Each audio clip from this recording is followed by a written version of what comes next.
ይህን ቪዲዮ የምታዩ ሁሉ ሰብስክራይብ እና ላይክ ኮመንት ማድረጋችሁ እንዳረሱ አይከፈልበትም። አሁን ወደ ቪዲዮ ይመጫችሁ።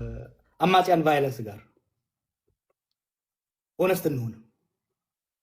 አሁን በአማራም በኦሮሚያም ያሉ አማጺያን ትግራይም ያለው ኃይል የዲሲፕሊን እጥረት አለው። አማጺያን ልክ እንደ መንግስት ሰዎችን ይዘርፋሉ፣ ሰዎችን ይገላሉ። የነጻነት ታጋይ ነኝ ብለህ ጭቁን ህዝብን የምትገል ከሆነ የነጻነት ታጋይ ነኝ ብለህ ምስኪን ገበሬን የምትዘርፍ ከሆነ አንተ ዛሬውንም ጨቋኝ ነህ። ስልጣን ከያዝ ከዚህ ይብዝብሃል። ስለዚህ ጥሩ እውነት ነው። በወይሌ ስም ያደራጀው የመንግስት ኃይል ነበር። በፋኖ ኃይል ስም የተደራጀ አለ። እነሱ ላይ ግን ብሌም ማድረግ ብቻውን በቂ አይደለም። አማራ ክልል ውስጥ አፈናዎች አሉ። ኦሮሚያ ክልል ውስጥ አፈናዎች፣ ግድያዎች አሉ። ዘመነ ካሴም ሆኑ መሮ ድሪባ በስራቸው ያለውን ኃይል አደም ማስገዛት መቻል አለባቸው። ይሄ ኃይል የኔ ነው፣ ለሚያጠፋው ጥፋት ኃላፊነት ወስዳለሁ ማለት መቻል አለባቸው። ይሄንን ለኢትዮጵያ ህዝብ ብለው አይደለም፣ ለኦሮሞ ለአማራ ህዝብ ብለው አይደለም። የመንግስትን ወታደር በዲሲፕሊን ያልበለጠ አማጺ የትም አይደርስም። ሰው እኮ አማጺ ህዝብ እኮ አማጺን የሚደግፈው ከመንግስት ወታደሮች አፈናና ግድያ ለማምለጥ ነው። አማጺም ልክ እንደ መንግስት ወታደር ሰው የሚገል የሚዘርፍ ከሆነ ከሁለት ዘራፊ ሊመርጥ አይችልም ህዝብ። በሁለት ዘራፊ ውስጥ መካከል በሚደረግ ግብግብ መንግስት ነው የሚያሸንፈው። አክቲቪስቶችም ሆነ ምሁራኑንም ሆነ የተቃዋሚ ኃይሎች በነጻነት ስም በነጻነት ትግል ስም በህዝብ ላይ የሚደረግ ማንኛውም ዘረፋ፣ ግድያ፣ አፈና መቃወም አለብን፣ ማጋለጥ አለብን። ኦሮሚያ ውስጥ አሁን የጀመርነው ነገር አለ። እነ ትንግርቱም ሌሎችም መውሰድ ያለባቸው የሚጠቅማቸዋል ብዬ የማስበው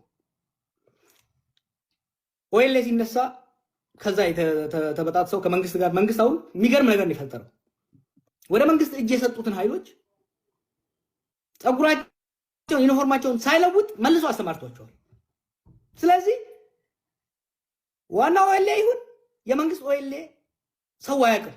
ተመሳሳይ ልብስ ተመሳሳይ ስታይል ስላላቸው አሁን ያደረግነው ምንድን ነው? አንድ ወረዳ ላይ አንድ ቀበሌ ላይ በኦኤልኤ ስም ዘረፋና ግድያ ሲካሄድ መረጃ ይመጣልናል። ያ መረጃ ሲመጣልን ለዋናው ኦኤልኤ መልእክት እናስተላልፋለን። በምስራቅ ሸዋ በወሰት ወረዳ ሩኬቻ ቀበሌ ውስጥ እንዲህ ተደርጓል። እዛ አካባቢ ያለው ኃይል ያንተ ነው ወይ?